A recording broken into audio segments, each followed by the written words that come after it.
But there's one particular day that we want to focus on today, and it's their accessibility day. We are very proud of the day. We Bandwidth came on as a supporter last year of the fair, and we really would not be able to have the day without their support. They lend volunteers. They lend, they sponsor the day. It is, so we are thankful to have them as such a good partner. For years, our team at the NC State Fair have been brainstorming ways to make the fair more inclusive. And like I mentioned before, we've made improvements over the years when it comes to ADA accessibility, mothers' rooms for, there's things that we have done to improve the grounds. But we wanted to find a way to, have the fair be welcoming to all, regardless of ability.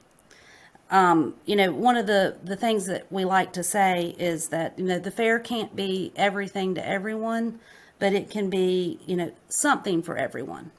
And, and this day is, it is a day that we, from 9 to 1, our rides will operate without lights or music.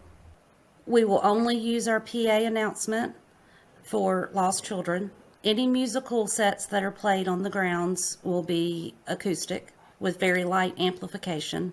We will have special inclusive competitions available. We have a chill out zone set up, which is a quiet room that you can go if you need to be away from the stimulation for a little bit.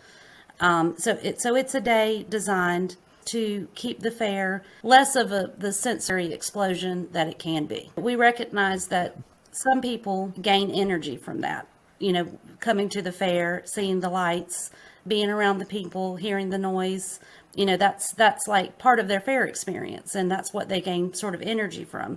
But for some people, that's too much. This day is designed to make it to where people who wear that is too much, that they can come and enjoy the fair too. One of the things that I really love about the day is, I've had children for many years now. I know we were talking about one of mine's in college, and I love the fair, and I have friends that have never that were never able to go, and the reason why is that they would have a child that that would not do well in a fair environment for some reason. But since they couldn't go as a family, that often meant that they didn't get to experience the fair with any of their children.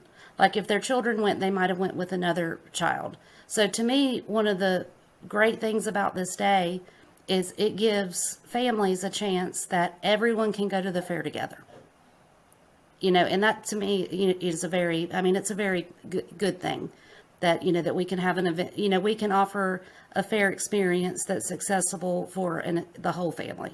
And this is something that's important to me and why I wanted to have this interview, because so many of our families aren't able to do that, as you say, or maybe half the family goes, but someone needs to stay home with a child who is just going to be too overwhelmed, or it's just inaccessible to them. And so I wanted to dig into this day a little bit more. Specifically, what day is it? I know it's on Sunday, but what is the date? It's Sunday, October 16th. Our Carnival Midway rides will start at 9 a.m. and they will run without lights and sound till 1 p.m. All day long, we will offer special inclusive fair competitions, and all day long we will offer the chill out zone, to where if you needed a quiet place to go, or if you also in that area, we'll have noise canceling headphones if you need to, check out a pair of those. On that, we will have on our website a schedule for the day, which I would recommend, if you are planning to come out that Sunday, to just go ahead and print out and bring with you, or you'll be able to pick it up at the fair.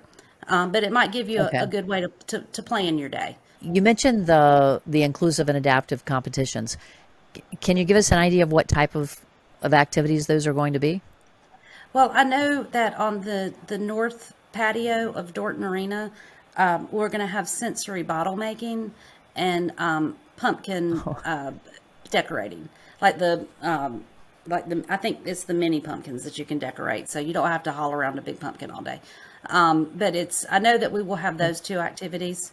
I don't, I don't know exactly what other competitions will be yet. I know what we had last year in the schedule, and included like giddy up stick horse races, bubble bubble extravaganza. We had cornhole in one, and we had other competitions that day too. But they'll all be in that area, and in the daily schedule, there'll actually be times listed for each one.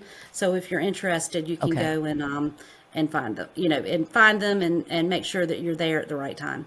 So I was going to ask you about how accessible they were, but it sounds like even if everything's not accessible to every child, there'll be something that everyone can do. So, which is as you said earlier, that's hitting across the board. Everyone has something. Right. When we were planning this day, we last year, we had a lot of discussions and consultations with, parents of children with disabilities, Wake County special education teachers, NCDHHS, the ALS Association. So we did contact several groups to, let them have some input into the day when it came to Good. things that things that they thought that we should be doing to help make it more accessible. From what we've learned this past year in the different interviews that we've done, autism is at a rate of the last count I heard is 1 in 44 children have autism now. And so the chill out zone is going to be important for a lot of our families. Now that's available throughout the day, even after the 1 o'clock on the Right. 16th. So the chill out zone is in the Graham building, and it is open all day. It's a quiet space, and it has some just like coloring activities, stuffed animals you can snuggle. It has things that are designed it's designed to be a calming room. On the 16th, headphones will be available to check out if they need them from the chill out zone, right? Yes, Are there headphones any other day or just that day? just that day. So if you're listening and you're not going to be there on the 16th, take your headphones with you if you're going to need them.